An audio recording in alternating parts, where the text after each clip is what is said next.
Hello guys, welcome to रोजगार सवेरा। Discuss करेंगे 24 नवंबर के current affair with static GK. First question है, मिस यूनिवर्स 2025 का खिताब किसने जीता है? तो ये फातिमा बास ने जीता है। Option B is the right answer. और ये किस देश से संबंधित है? तो मैक्सिको। ये मैक्सिको देश की नागरिक हैं। इसके अलावा इसका आयोजन कहाँ हो रहा था? तो बैंकॉक थाईलैंड में इसका आयोजन हो रहा था। और ये कौन सा इसका संस्करण था? तो 74th 74वां इसका संस्करण था ये। तो ये मैक्सिको की फातिमा बोस ने जीता है। और कहाँ आयोजित हुआ था? तो बैंकॉक थाईलैंड में। भारत की तरफ से इसमें भारत का प्रतिनिधित्व मनिका विश्वकर्मा ने किया था, जो कि टॉप 12 में भी जगह नहीं बना पाई।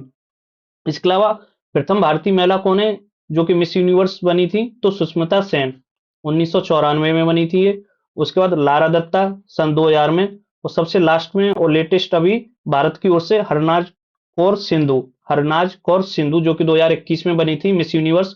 तो तीन भारतीय महिलाएं अभी तक मिस यूनिवर्स बन चुकी हैं, सुष्मिता सेन, लारा दत्ता और हरनाज कौर संधू। तो ये फैक्ट भी याद रखने हैं।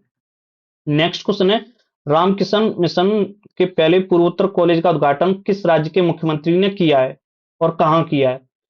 सबसे पहले आपको रामकिशन के बारे में पता होना चाहिए। तो रामकृष्ण परमहंस जो कि स्वामी विवेकानंद जी के आध्यात्मिक गुरु थे, तो उन्हीं के नाम से रामकिशन मिशन की स्थापना की थी स्वामी विवेकानंद ने। तो वही है ये रामकिशन मिशन के पहले पूर्वोत्तर कॉलेज का उद्घाटन मेघालय राज्य में किया गया है।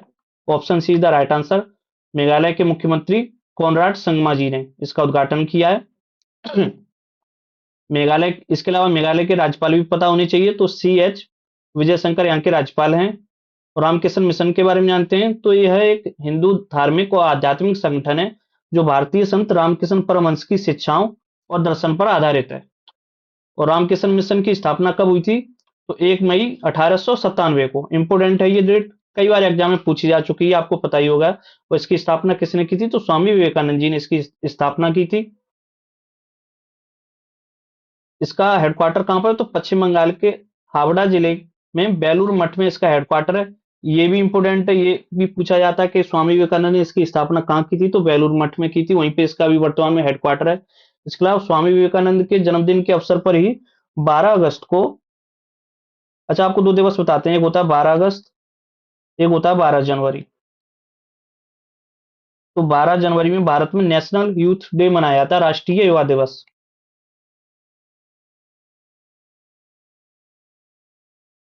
जो कि स्वामी विवेकानंद की जयंती होती है, नेशनल यूथ डे, राष्ट्रीय युवा दिवस। इसके अलावा एक होता है इंटरनेशनल यूथ डे, अंतरराष्ट्रीय युवा दिवस। तो वो 12 अगस्त को मनाया जाता है। ये फैक्ट भी आपको याद रखने हैं। स्वामी विवेकानंद जी का शिकागो सम्मेलन भी पता होना चाहिए, किस वर्ष में हुआ था। ये इंपोर्टेंट 1893 में हुआ था शिकागो सम्मेलन। इसकी भी ईयर पता होनी चाहिए। नेक्स्ट क्वेश्चन है, 2024 के लिए इंदिरा गांधी शांति निशस्त्रीकरण एवं विकास पुरस्कार से किस देश की पूर्व राष्ट्रपति को सम्मानित किया गया है? तो ये चिली की राष्ट्रपति हैं। Option C is the right answer. और इनका नाम क्या है? मिशेल बाचलेट। चिली की, आपको देश का नाम भी याद रखना है, और वहां की जो राष्ट्रपति जिन्हें ये पुरस्कार दिया रहा है मिशेल बाचलेट, ये भी नाम याद रखना है आपको। तो 2024 का ना इंदिरा गांधी पुरस्कार से सम्मानित किया जा रहा है। यह चिली की पहली और एकमात्र महिला राष्ट्रपति रह चुकी हैं। यह पुरस्कार इंदिरा गांधी मेमोरियल ट्रस्ट द्वारा प्रदान किया जाता है।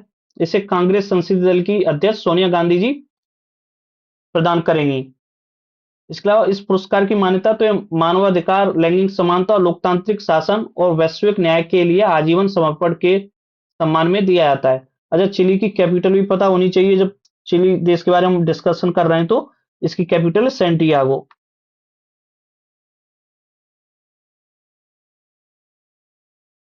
जो कि एक दक्षिण अमेरिकी देश है चिली। तो मिशेल बाचलेट के बारे में और जानते हैं। ये संयुक्त राष्ट्र मानवाधिकार की पूर्व उच्चायुक्त भी रह चुकी हैं। इसके अलावा ये चिली की दो कार्यकाल इन्हें किए हैं राष्ट्रपति के रूप में, 2006 से 2010 और 2014 से 2018 के रूप में।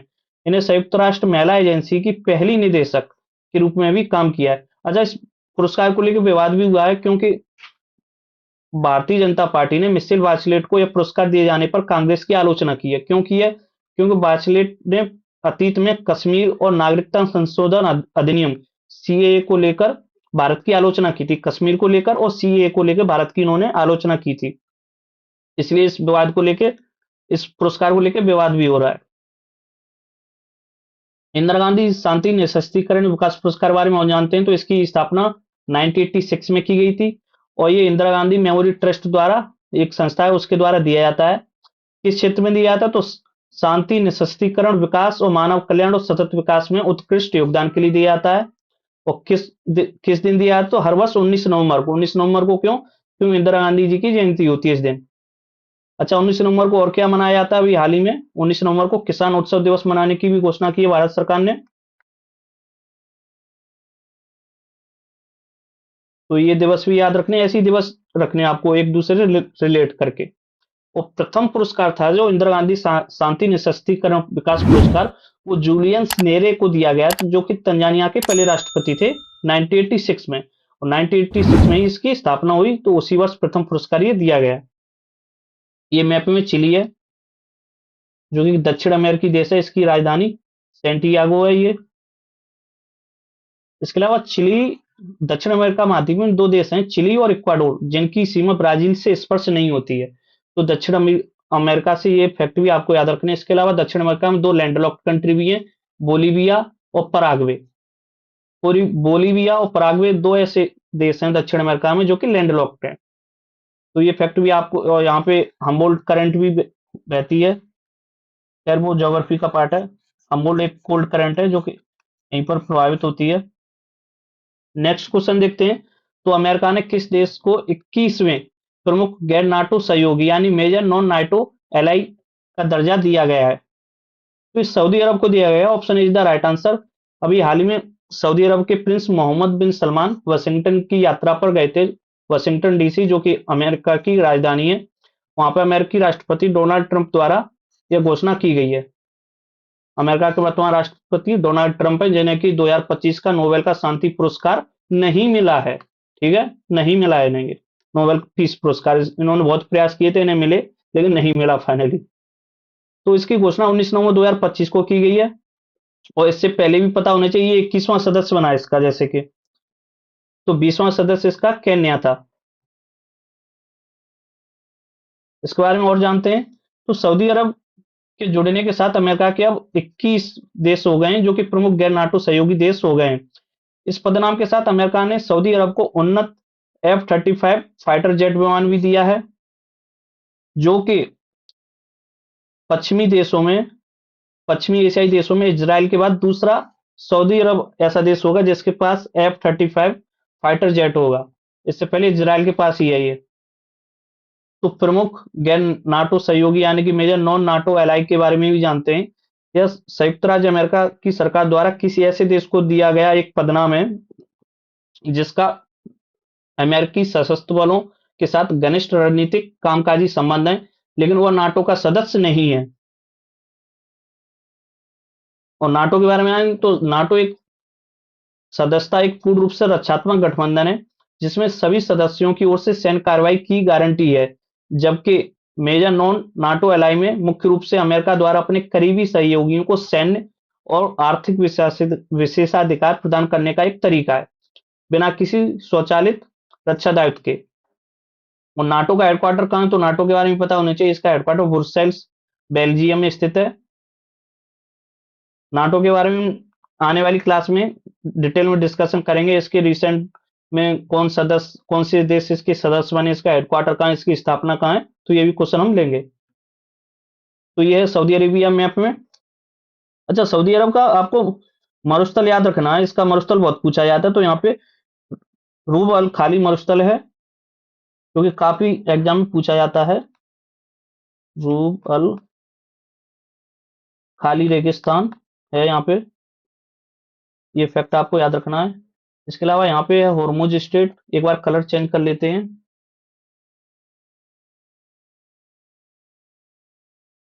यहाँ पर होर्मुज स्ट्रेट है, ये बहुत ही इंपोर्टेंट स्टेट है एक। होर्मुज जल संधि, जो कि पर्शियन गल्फ को गल्फ ऑफ ओमान से जोड़ती है, यानी कि पर्शियन गल्फ को अरब सागर से जोड़ती है। कौन सी स्टेट? तो इस स्टेट का आपको नाम याद रखना है, ऊपर लिख देते हैं यहाँ पे, state of Hormuz.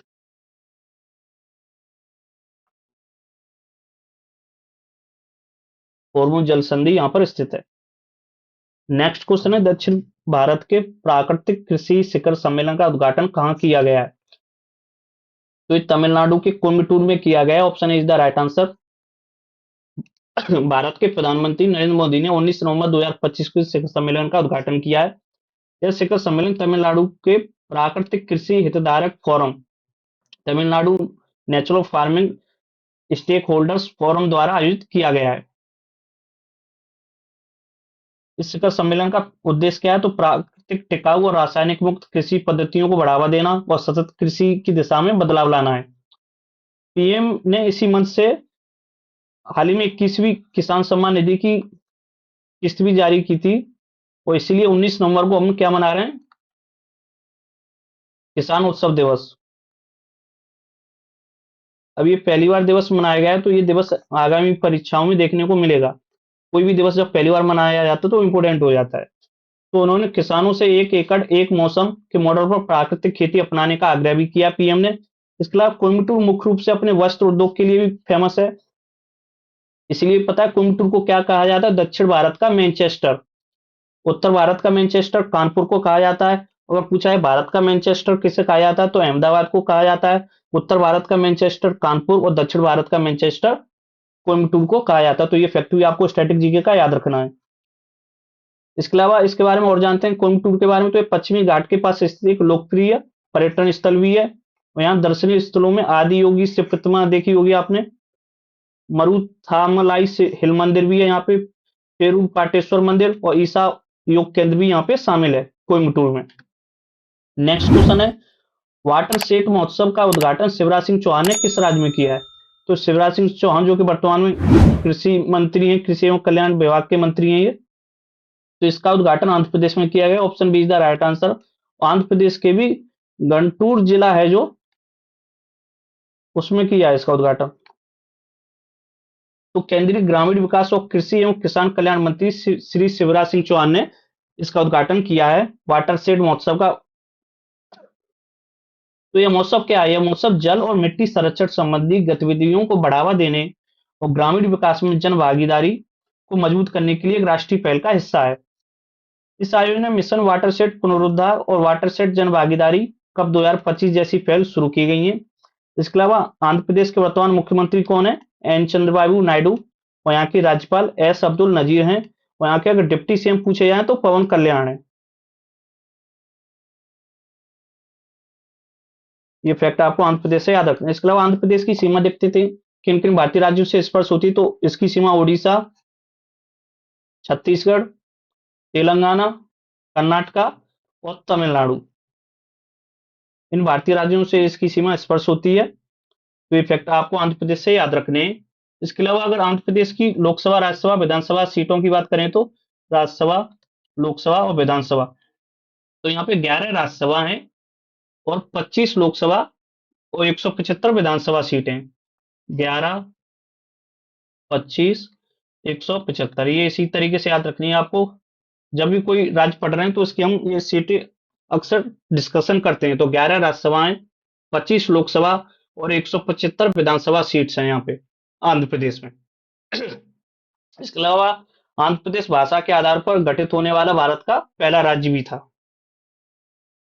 Next question है, विश्व मुक्केबाजी कप फाइनल 2025 में जो कि 16 से 20 नवंबर तक आयोजित हुआ, कहां इसका आयोजन किया गया था? तो ये ग्रेटर नोएडा में हुआ था। Option is the right answer.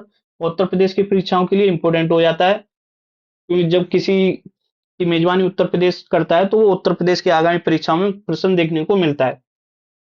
तो ग्रेटर नोएडा के शहीद विजय सिंह पथिक स्पोर्ट्स कॉम्प्लेक्स में इसका आयोजन किया गया था। भारत ने पहली बार इस विश्व कप फाइनल की मेजबानी की है, पहली बार की है तो इंपोर्टेंट रहेगा। और उत्तर प्रदेश की परीक्षाओं के लिए तो और, क्योंकि उत्तर प्रदेश के ग्रेटर नोएडा में इसका आयोजन किया गया है।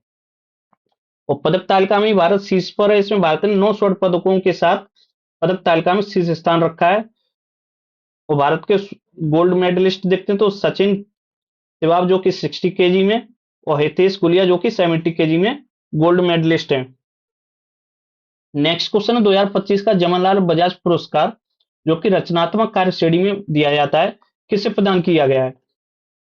तो ये हंसमुख बाबू भाई पटेल को दिया गया। ये गुजरात के हैं, हंसमुख बाबू भाई पटेल। तो बजाज पुरस्कार के बारे में जानते हैं। यह एक प्रमुख भारतीय स्वतंत्रता सेनानी थे, उद्योगपति और महात्मा गांधी के बहुत ही करीबी सहयोगी भी थे। इन्हें अक्सर गांधी जी का पांचवा पुत्र कहा जाता था। ये लाइन बहुत इंपॉर्टेंट है, एग्जाम में पूछा जाता है, निम्नलिखित में से किसे गांधी जी का पांचवा पुत्र कहा जाता था? तो ऑप्शन में जवाहरलाल नेहरू, सुभाष चंद्र बोस और भी होते हैं। तो जमनलाल बजाज को गांधी जी का पांचवा पुत्र कहा जाता था। इंपोर्टेंट है काफी।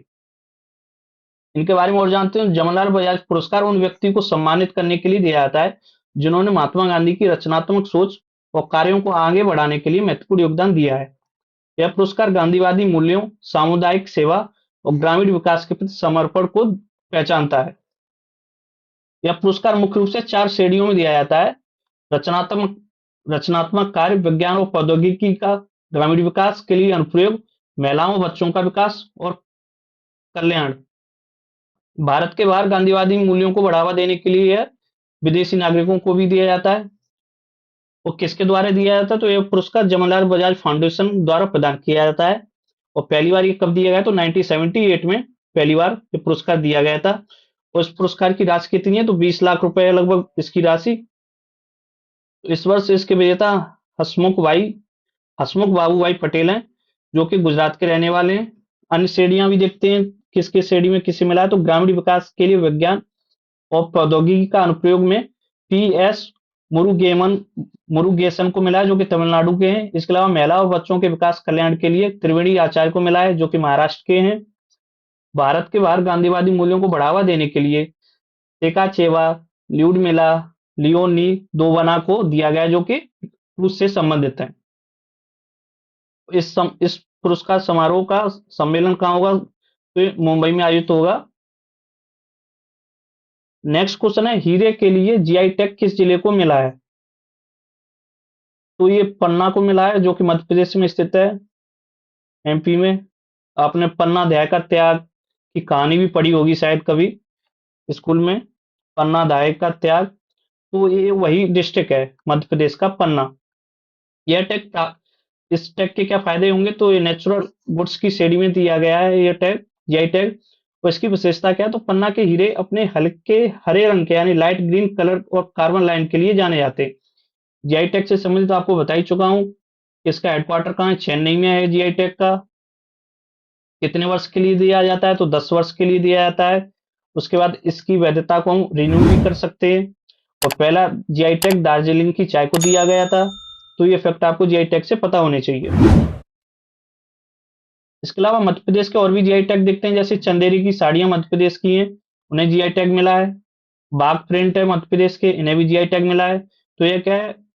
एक हस्तकला प्राकृतिक रंगों का उपयोग करके कपड़े पर हाथ से की जाने वाली एक ब्लॉक प्रिंटिंग है, जिसमें पुष्प और ज्यामिति डिजाइन होते हैं बाघ प्रिंट में। इसके अलावा झाबुआ कड़कनाथ काला मुर्गा मांस ये भी है, यानी इसका आता है कि कड़कनाथ का जो मुर्गा है वो कहाँ का है? मध्य प्रदेश का जीआई टैग है। बहुत ही इंपोर्टेंट है, कई बार परीक्षाओं में ये पूछा जा चुका है। सबसे इंपोर्टेंट है ये। इसके अलावा रतलामी सेब है जीआई टैग मध्य प्रदेश का ही, जो कि रतलाम शहर का एक नमकीन है। मुरैना की गजक भी काफी फेमस है। हमारे एक मित्र थे भूपेंद्र, जो कि पहले दिल्ली रहते थे। वो जब भी आते थे मुरैना से तो गजक लेकर ही आते थे। अब वो ग्वालियर शिफ्ट हो चुके हैं, तो अब गजक नहीं मिल रही है खाने को फिलहाल। लेकिन वो जब भी आते थे दिल्ली तो गजक लेकर ही आते थे। इसके अलावा गोंड पेंटिंग भी है मध्य प्रदेश की, जो कि एक जनजातीय कला है। सरबती गेहूं है, जो कि मध्य प्रदेश में उगाया जाने वाला एक प्रीमियम गुणवत्ता वाला गेहूं है। इसके अलावा रीवा सुंदरजा आम भी है, जो कि जीआई टैग मिला। ये एक अनूठी सुगंध और स्वाद मिठास के लिए जाना जाता है। अंतरराष्ट्रीय टेनिस हॉल ऑफ फेम के लिए किस खिलाड़ी को चुना गया है? तो इंपोर्टेंट क्वेश्चन है ये। रोजर फेडरर को चुना गया। Option is the right answer. ये किस देश के खिलाड़ी हैं? तो स्विट्जरलैंड के। स्विस टेनिस के दिग्गज रोजर फेडरर को उनके करियर में पहली बार अंतरराष्ट्रीय टेनिस हॉल ऑफ फेम के लिए चुना गया है। उन्हें 2026 के वर्ग में शामिल किया गया है, जबकि 2025 के वर्ग में मारिया सारा कोवा, ये कहाँ की थी? ये रूस की थी। ये भी महान टेनिस खिलाड़ी थी रूस की। और ब्रायन बंधु को चुना गया था। रोजर फेडरर के बारे में जानते हो तो ये 20 ग्रैंड सोचो ना, 20 ग्रैंड स्लैम एकल खिताब जीतने वाले पहले पुरुष खिलाड़ी हैं, जिन्होंने 2004 से 2008 तक लगातार विश्व के नंबर 1 खिलाड़ी के रूप में रिकॉर्ड बनाया है। 2024 में भारत के अच्छा भारतीय खिलाड़ी के बारे में जानते हो तो 2024 में लेंडर पेस खिलाड़ी श्रेणी में, और विजय अमृतराज योगदानकर्ता श्रेणी में इंटरनेशनल टेनिस ऑफ फील्ड में शामिल होने वाले पहले भारतीय बने। तो ये फैक्ट भी आपको पता होना चाहिए। लेंडर पेस और Vijay Amritraj international tennis hall of fame में शामिल होने वाले पहले भारतीय बने हैं। तो क्लास आपको अच्छी लगी हो तो लाइक शेयर सब्सक्राइब जरूर करें। Thanks for watching.